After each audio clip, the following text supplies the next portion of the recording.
What's up everyone, and welcome back to another video. I always do my best to have everyone feel included. So why have we been spending all this time talking about the MBB and Big 4 firms mainly? I think we need to show some love to the other consulting firms out there, particularly those that are more technical. So in this video, I'll be sharing the differences between the more technical firms versus the traditional MBB and Big 4. Before getting into it, take a second to show your support for the channel by liking, commenting, and subscribing. We keep setting goals for each other each month and get so close, but this is the month. I feel it. This is where we hit our goal of 500 subscribers. Let's make it happen, and it always starts with you. So take a second to subscribe if you haven't already. With all that said, let's get into today's video.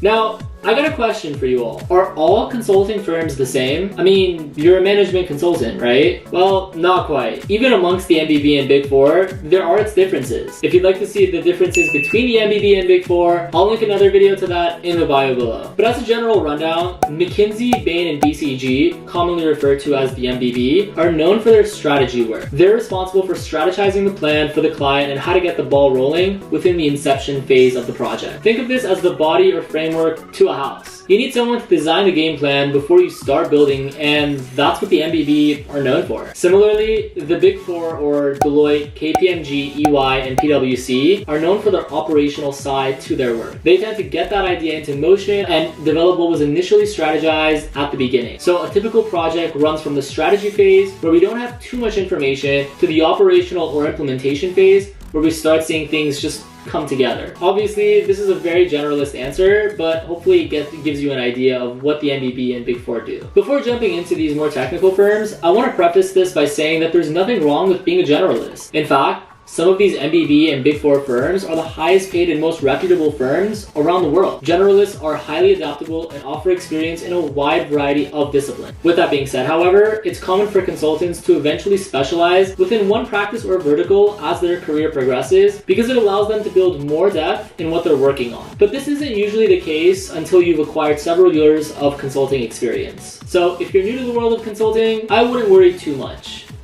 just yet. But now that we know this, what are these technical firms and what do I mean by generalists? So the MBB and Big 4 are considered generalist firms, meaning that each project you will have shares insight on a different industry or practice, commonly referred to as horizontals and verticals. A lot of these technical firms that I keep referring to are also described as boutique consulting firms. They're typically smaller in size in comparison to these conglomerates of consulting firms like the MBB and Big 4. Nonetheless, they are still significantly appreciated for their work and contribution within their given practice. They each have methodologies or approaches that allow for them to become successful within their regarded practice and have grown significantly since inception. A lot of these boutique firms I'll be sharing with you guys are in different industries, just to give you a perspective of what I mean. So to start off the list, let's start off small. Not because they're a smaller firm, but because this was one of the main firms I found that does a really good job in their given domain. First on the list is FTI Consulting. They're known for their business advisory and financial practices and are headquartered in Washington, D.C. They were founded back in 1982 and have grown tremendously in the last few decades. Next, we see firms like Clarkston Consulting in North Carolina. Again, they're a bit smaller than your traditional MBB, but have made an impactful contribution within the technology space. Their work mainly deals with the transformation of the medical space through the implementation of technology. What they do is remarkable, and I'd highly recommend you check them out if you haven't heard of them already. Now, let's move into the healthcare space. There are a ton of amazing healthcare firms out there. To list a few, there is Mercer, which is the largest asset manager, Triage Consulting, now referred to as CloudMit, and mainly known for their work within revenue cycle, and Huron Consulting Group, that's highly recognized for their work predominantly within healthcare, but also the life sciences space, as they acquired Oliver Wyman. Now that we're on the topic of life sciences anyway, there are two firms that come to mind for me. We see DeciBio, which was a small startup just a few short years ago and is recognized today as one of the fastest growing consulting startups with an incredible impact. The other firm that comes to mind is LEK. They're a bit bigger and are known around the world for their contribution within the life sciences sector. Finally, we see the economic specific consulting firms like Keystone Strategy and Cornerstone Research. Both these firms are within California and have made the list for the top 25 boutique consulting firms to work at for 2020. What's unique about these boutique firms is that while they do tend to have their practice within life sciences or healthcare or technology or finance or whatever, they also do have other practices and work as well. However, it does tend to be more niche when it comes to these boutique firms in particular. So if you are looking to specialize right out the gate, or if you are interested within technology, for instance, then you might be better off starting at these types of firms rather than going bigger at the MBB or Big Four. But again, this is a decision that you need to be making, but I'm more than happy to help you decide all this on my website, ryanrafi.com. I know I went through this video quite fast again, but if you'd like me to slow down and recap one firm or a couple firms in particular, or even a certain section, do let me know in the comments below and I'll happily make another video on that. As you can see, these firms will likely have other practices beyond what they're notable for. Like a healthcare firm like Huron also works within life sciences. And although FTI is mainly known for their financial projects, they're likely to be in private equity and telecommunications, media, and technology, or commonly known as TMT. If you'd like to see a video where I cover the salaries for these firms, leave a comment in the bio below. Now with that being said, I hope you have a better understanding of the differences between being a generalist and more technical consulting firm. Each have their own impact and benefits, so leave a comment below on which industry you'd like to emphasize your skills in. While you're at it, be sure to take a second to like and subscribe if you haven't already. I upload videos every Wednesday, so you do not want to miss out. If you'd like to work individually to achieve your professional goals, then I'd advise you to visit my website, ryanrafi.com, to schedule a one-on-one appointment where you can discuss ways to improve your resume or cover letter, interview skills, and so much more. I'll be sure to also leave my promo codes in the bio below for you guys to check out. As always, thanks.